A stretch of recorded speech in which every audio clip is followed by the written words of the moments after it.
defender is when there is urgency to take tricks that might go away and when there isn't. And I would say in general,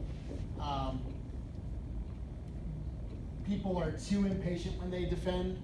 They're too quick to try and grab their aces or to cash out in situations where they should not.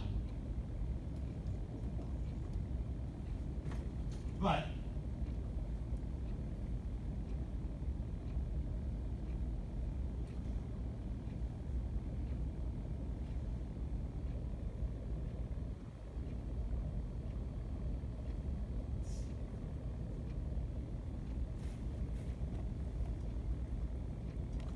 all right.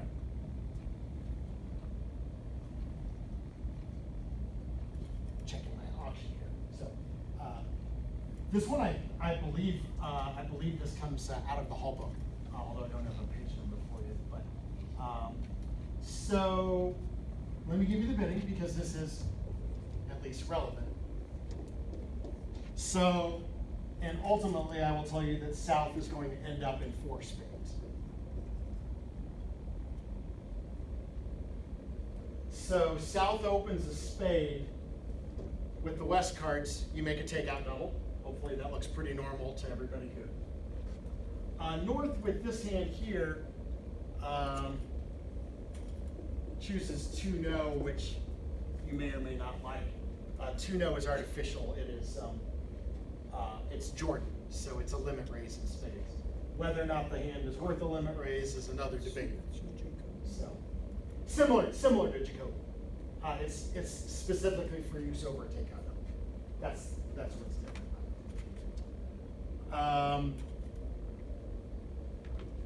Your partner doesn't care about this 2-no and gets in there with 3 clubs anyhow, but they bid again.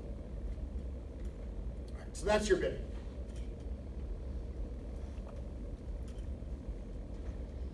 So we're going to take this through the first 5 tricks or so here and get to a critical point of the defense where we need to figure out what we want to do. For some reason, I'm not tracking who started and who bid a spade. So South is declaring 4 spades. All right. So it's going 1 spade, takeout double, 2-no, which is artificial spade raise with this hand. 3 clubs over here by partner, and then they jump to 4 spades. The opponents do not care about your takeout double or your partner's 3 clubs. They are bidding game anyhow.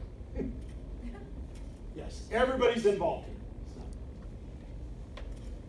So. Okay, so let's say you make a pretty normal lead. You're going to go ahead and lead a club since partner bid them, right?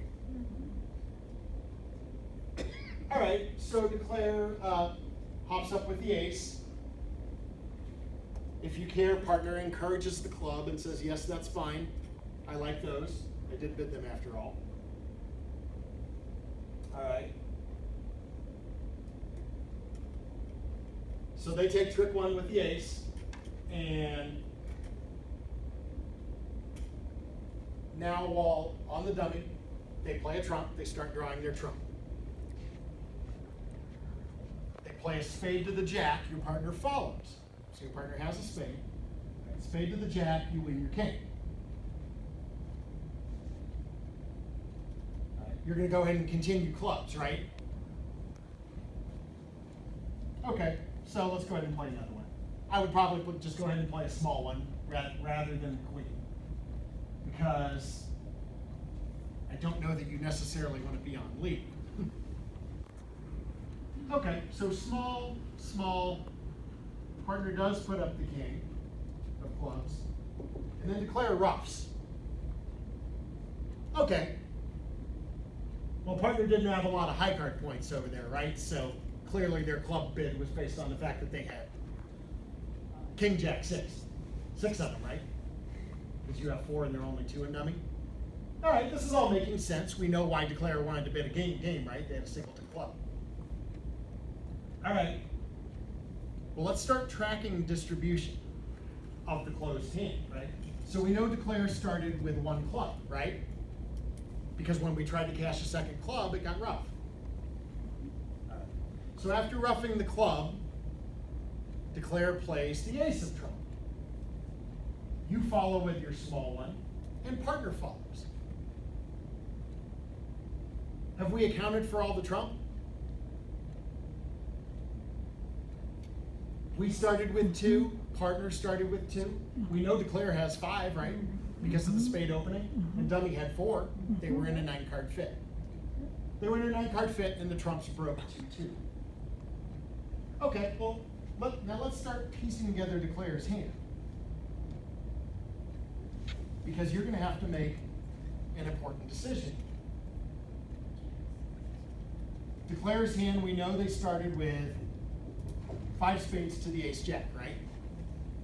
That we know. Once partner showed up with a second spade, and we had 2 spades, we know declare couldn't have a 6th spade. And we know declare started with only 1 club, because they played the ace of trick 1, and then when we tried to change the club, they roughed.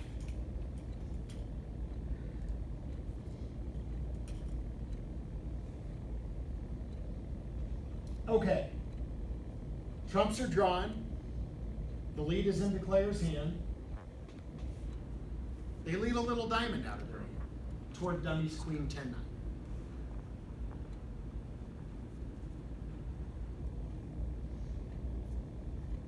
Now I know we were talking about second hand low. Are you playing low? Or are you going to take your king? No, I'm starting small. All right, I think you should probably take your king. Oh. I don't think it's going away, but you should probably go ahead and take your king for a different reason. Can your partner have the ace of diamonds? Is there room? I mean, look at your hand, look at what's in dummy. We know partner, because partner showed up with the king of clubs, which got rough. We know, remember, partner started with this, right? 6 clubs to the king jack. Can partner really have the ace of diamonds? Would opener have an opening bid without the ace of diamonds, let alone a jump to game? I think that's impossible, right? Doesn't declare have to have the ace of diamonds? You're the takeout doubler. They know you probably have the king. So, yeah, it's not like they're gonna lay down the ace and squash a singleton king of diamonds on this hand, right? So this is fine for declare to lead a small diamond up toward the queen now, without playing the ace first. So here I think it's fine to go ahead and hop up with your king. All right, well you're on lead. So the question is, what do you do?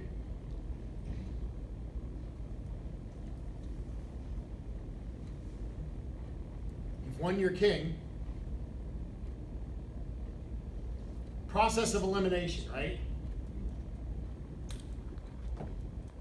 All right, your trumps are gone, right? We probably shouldn't lead clubs. No. Because dummy is out and declare is out, and if we lead another club, we would give a rough and slough, which might help declare, right?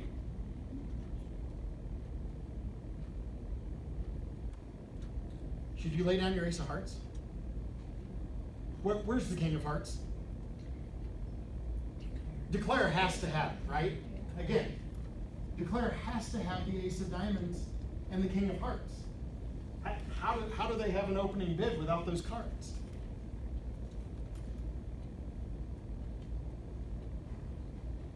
And then there are a couple jacks that are unaccounted for, right? Jack of hearts, jack of diamonds, a couple of cards that we can't see.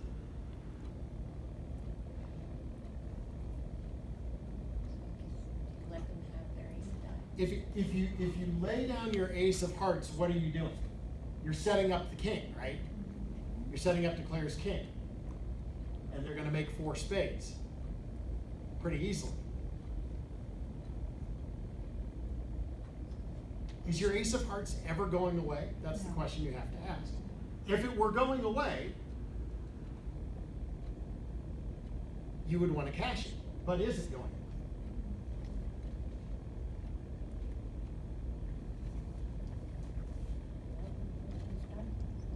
We need to fill in these holes here. All right, there are 7 cards that we don't know about.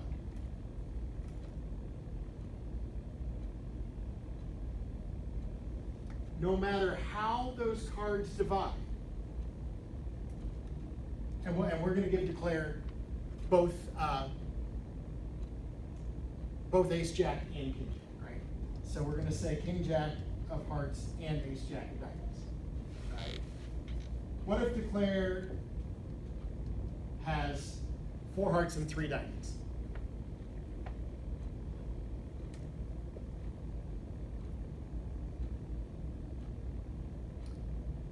What we're proposing here is that you win your king of diamonds and you exit with a diamond right now.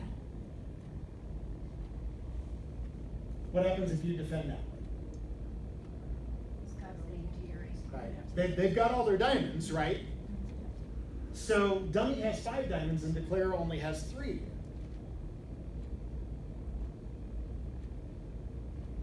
So declare can go to dummy with all those diamonds. Do 2 heart pitches help? That's all they can do, right?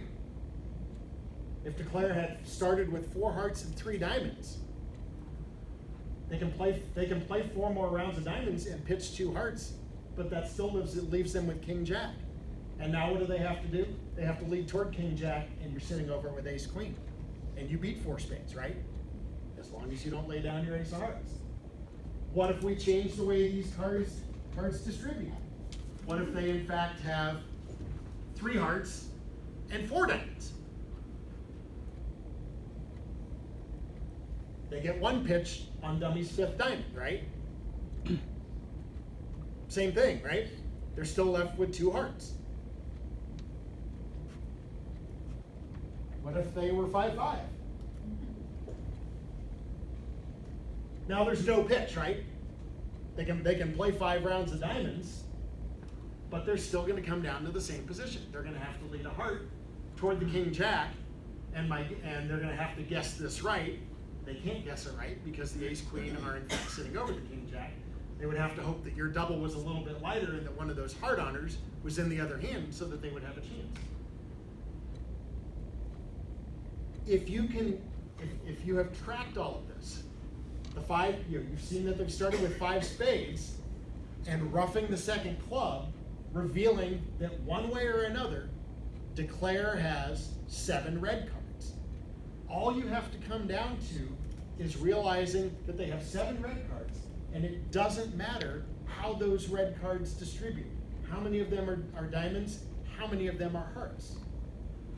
Hopefully it will lead you to the point that you will realize, I don't have to lay my ace of hearts down. It's not going anywhere. And we might get a second hard trick if I don't do that. What if declare had a really weird hand? What if declare had 6 diamonds, in fact, and decided to open a spade? I would probably open a diamond, but maybe they saw the 5-card major and said, nah, I better open the 5-card major. Now, in this case, we're not beating 4 spades, right? But we ask ourselves the same question. Is our ace of hearts ever going away? No. Now they have a 6 diamond in their hand. They can throw away a heart from the dummy, but does that help? No. Ace of hearts isn't going to. These are really tough things to work out. These are the things that, when I pause at the table, I'm cycling through this, I'm thinking, all right, do I need to cash this card? Is this card going away? This is the real, I think, probably the hardest part of defense. But if you can get yourself in that mode and start realizing, oh yeah, this card might go away, or no, this card's never going away. Make sense? It does. A lot of the other points on this list, as we've just got a few minutes left here. Some pretty, some of these are fairly generic advice. A couple of these we've even hit on along the way. Pay attention to those spot cards, 9s, 8s, 7s. I know it's hard to track everything, especially once we get past the ones that have pictures on them. But you really don't want to be in that spot of, is my 8 good? I can't remember if I saw the 9 or not. Same thing with your signals. We always want you to signal as clearly as possible for a partner, as long as you're not giving away a trick. And the story I always tell people is, you know what, I remember playing years ago with a very good player at a sectional in St. Louis, and the opponents had just made 4 hearts, and it felt to me like we had a way to beat the hand.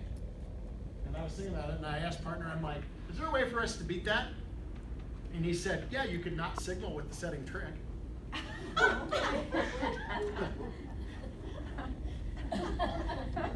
If ever I wanted to crawl in a hole, and it wasn't even at the end, he didn't say anything at the end of the hand.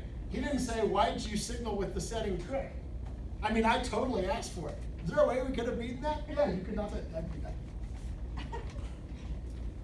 So, you know, if this is your holding, and partner leads this suit, and you want to encourage, you know, let's say your partner leads this suit and they fly with the ace, and you want to encourage a continuation of the suit because you have the king, at least in, you know, and again, we're assuming standard carding throughout until we get to talking about a little upside down stuff in the last week. But, you know, most of the time you can probably afford to signal with the 9. Now, if dummy had started with like, you know, or you know, ace 10 fourth or something like that, you know, maybe there's a chance that your 9 could cost a trick. So if you don't feel it's safe to signal with the 9, signal with the 7, and hope that partner reads that spot as encouraging, right? If you don't think it'll cost, be as clear as possible, signal with the 9. But you know, sometimes that's a judgment you have to make. How high of a card can you afford? If it might win a trick, you get to be a little careful about your signals.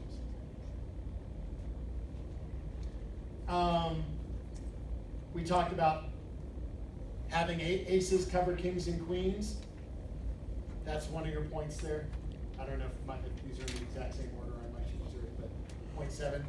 We like our aces to cover kings and queens rather than 2s and 3s. Try not to give declare free information when you're discarding. Sometimes they put you under some pressure with your discards. And you know, the tricky one, and again, this is something that's very easy to do, but say declares missing a queen and has a 2-way guess. Like one hand has king jack and the other hand has ace 10. They're trying to figure out whether to play you or your partner for the queen, because they could finesse either way. Well, if you discard 3 times from that suit, they're going to play your partner for the queen, right? Because they figured you wouldn't be throwing away cards unless you had nothing to cover. So that's a very innocent thing, like you don't realize that you're giving away that information, but sometimes you want to be careful with that. And even things like, you know, I still say 10s and 9s are very underrated. Sometimes people discard from suits like that. You think, oh yeah, I can afford a card from here. My suit's only headed by the 10, or it's only headed by the 9. And you may have a legitimate discard problem where you're actually squeezed and you've got to discard. But you may be surprised how often those 10s and 9s set up if you don't unguard them.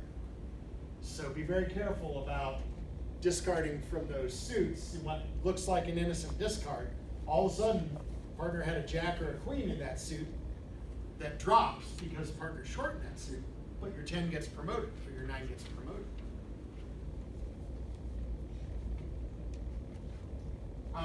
Danger holdings. These are those that when you see these tennises, you know, ace jack third, king 10 third, things like that. When you see holdings like that in the dummy, usually you want to be real careful about breaking those suits. Because again, you may be picking up a missing queen for declare that they have to guess. Now, look, if partner signals or something like that, shows you something in that suit, or indicates that they want you to lead it, that's, you know, different story. But sometimes it may be right to break that suit, sometimes not. I'm concerned that breaking a new suit sort of costs you, as a defender, costs you half a trick. Yeah, a lot of times, I've had hands that I declared where, you know, at trick 1, my opponent's led 1 suit, And then at trick 2, they led a different suit. And at trick 3, they led yet another suit. And I wanted to say, well, thank you very much. You're breaking all the suits for me. You're giving me a lot of help. Unblocking, very important, especially against no trump. These are the situations where, like let's say partner leads a king, and let's say they have king, queen, who knows, 10, jack, whatever. And you're over here with ace doubleton of that suit.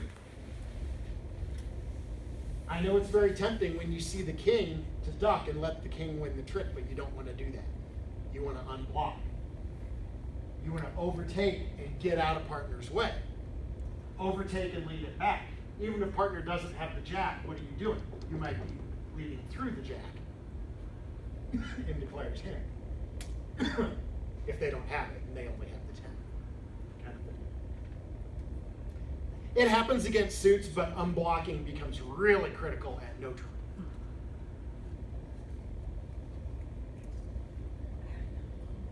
You don't have to do that. If you have 3, there may not be urgency. But if you only have a doubleton, you definitely want to be in the habit of unblocking.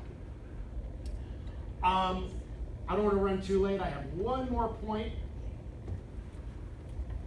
And this came up last week against, I don't know if it's the exact situation, but I know Ramona and Ann and I were talking about it on Friday. This is the last point of cover and honor with an honor.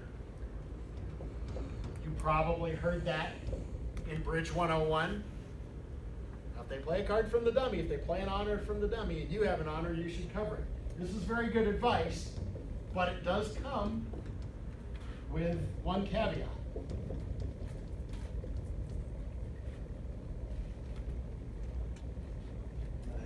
So let's say North is the dummy and Declare plays the jack from the dummy.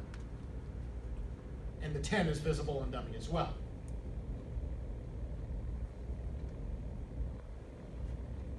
Do you play the king now or not yet? The answer is you should always cover the last honor from dummy. Don't